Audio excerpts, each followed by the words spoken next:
মালিক শ্রমিক সরকার তিন পক্ষকে নিয়ে একটি সুন্দর রিপোর্ট দাখিল করেছেন, যে রিপোর্টের মধ্যে কেউ দ্বিমত নাই।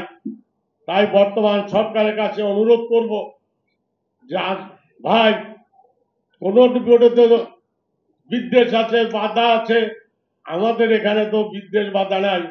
আসেন ন্যূনতম জাতীয় মজুরি ঘোষণা করি, সবাইকে শ্রমিক হিসাবে গণ্য করি, নিয়োগপত্র ছাড়া, সার্টিফিকেট ছাড়া কোনো শ্রমিকের চলবে না। আবার ন্যূনতম দাবি 30,000 টাকা, এইটা পূরণ করি, তাহলে এই দেশের কল কারখানা সুন্দরভাবে চলবে। আজকের আমেরিকা বলেন, ইউরোপিয়ান ইউনিয়ন বলেন, যারাই আমাদের ক্রেতা, আমাদের উপর অনেক কিছু চাপাই দিতে চায়।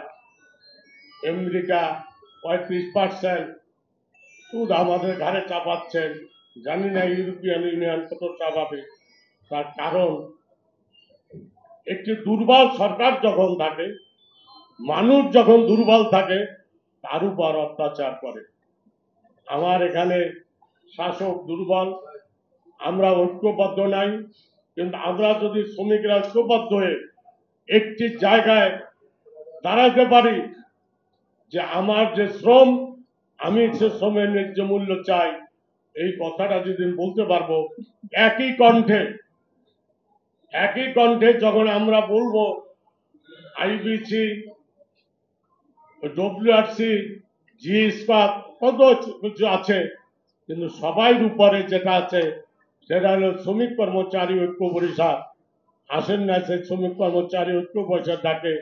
শ্রমিক কর্মচারী ঐক্য পরিষদের 9 দফার মধ্যে প্রত্যেকটি দফায় আপনাদের আছে, আপনাদের দাবি দেওয়া আছে। সেই শ্রমিক কর্মচারী ঐক্য পরিষদের 9 দফা এবং সুলতান কমিশন বাস্তবায়ন করি।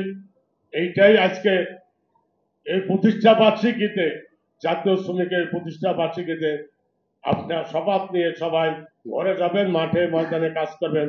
সবাইকে ধন্যবাদ।